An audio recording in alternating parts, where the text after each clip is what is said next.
In this video, we will use the Texas Grid example project to demonstrate the sensitivities and distribution factors function. Study case 3 should be activated.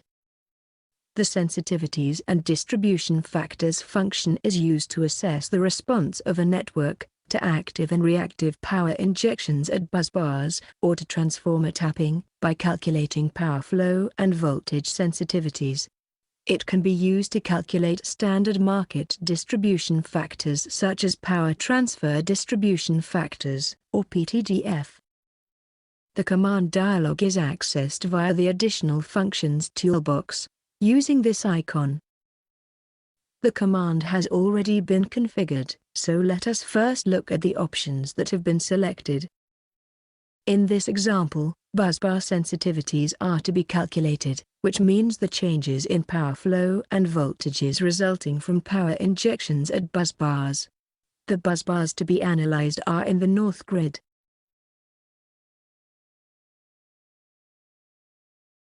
On the results page, there are options for determining which results should be recorded in the results file. We have created an element filter for lines, to limit the recording of results to lines in the north grid. Here, a threshold for the recording of sensitivities is set. Only results above this level will be recorded. On the Advanced Options page, we note that results will be calculated for each busbar injection in turn. The command is executed.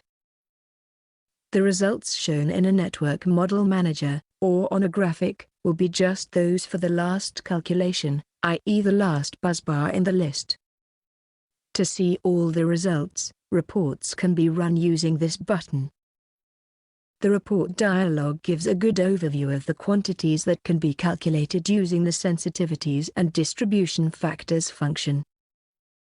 In this case, just the PTDF results are to be reported, that is, the effect of active power injection on active power flows.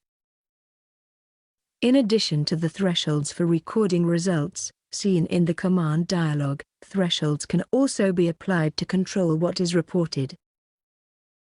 The report is executed. We can see that for each busbar, the dp by dp sensitivity for each line is reported, where it is above the specified thresholds. The calculation can be repeated with contingencies considered. Contingencies have already been selected, and these again refer to the northern part of the network. We execute the command.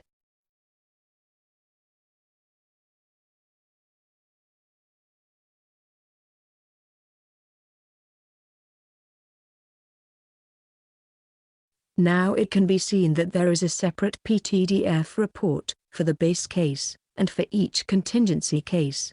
For contingency cases, the term OTDF, or outage transfer distribution factors, is generally used.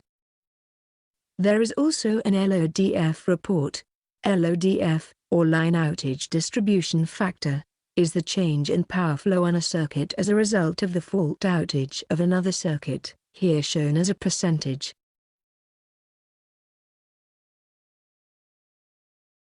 Let us return to the command dialog, to look at some of the other options available to the user. There are alternatives to directly selecting busbars. It is possible, for example, to select load objects, and then the calculation will be carried out for the busbars to which the loads are connected. Another option is to select grouping objects, such as grids. We will select these 3 grids. If grouping objects are used, and the option to inject power at all buses simultaneously is selected, this opens up more possibilities.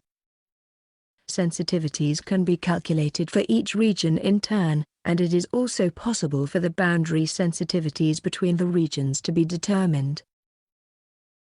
If we execute this calculation, and run a report,